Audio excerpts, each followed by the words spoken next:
இனி முதலமைச்சர், அமைச்சர்கள் 30 நாட்களில் பதவி நீக்கம். அரசியல் கட்சிகளுக்கு ஷாக் கொடுக்கும் மத்திய அரசு. வணக்கம் செய்திப்புனல் நேயர்களே. தீவிர குற்ற வழக்குகளில் கைது செய்யப்பட்டு 30 நாட்களுக்கு மேல் சிறையில் இருக்கும் பிரதமர்கள், மத்திய மற்றும் மாநில அமைச்சர்கள், முதல்வர்களை பதவி நீக்கம் செய்யும் புதிய சட்டத்தை மத்திய அரசு அறிமுகம் செய்ய உள்ளது. அமலாக்கத்துறை பல்வேறு மாநிலங்களில் சோதனைகளில் ஈடுபட்டு முதலமைச்சர் முதல் அமைச்சர்கள் வரை கைது செய்யும் நடவடிக்கைகளில் ஈடுபட்டது. அந்த வகையில் டெல்லியின் முதல்வராக இருந்த அரவிந்த் கெஜ்ரிவால், ஜார்க்கண்ட் முதல்வர் ஹேமந்த் சோரன், தமிழக அமைச்சர் செந்தில் பாலாஜி மற்றும் டெல்லி உள்ளிட்ட பல்வேறு மாநில அமைச்சர்களையும் அமலாக்கத்துறை கைது செய்தது. இதனையடுத்து சிறையிலேயே பல மாதங்கள் முதலமைச்சராகவும் அமைச்சராகவும் தொடர்ந்தனர்.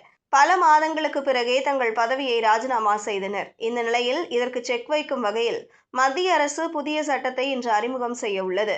அந்த வகையில் பிரதமர்கள், மத்திய அமைச்சர்கள் மற்றும் மாநில, யூனியன் பிரதேசங்களின் முதல்வர்கள் மற்றும் அமைச்சர்கள் ஆகியோர் தீவிர குற்ற வழக்குகளில் கைது செய்யப்பட்டு 30 நாட்களுக்கு மேல் சிறையில் இருந்தால் அவர்களை பதவியில் இருந்து பதவி நீக்கம் செய்யும் வகையில் மத்திய அரசு புதிய சட்டத்தை கொண்டு வந்துள்ளது.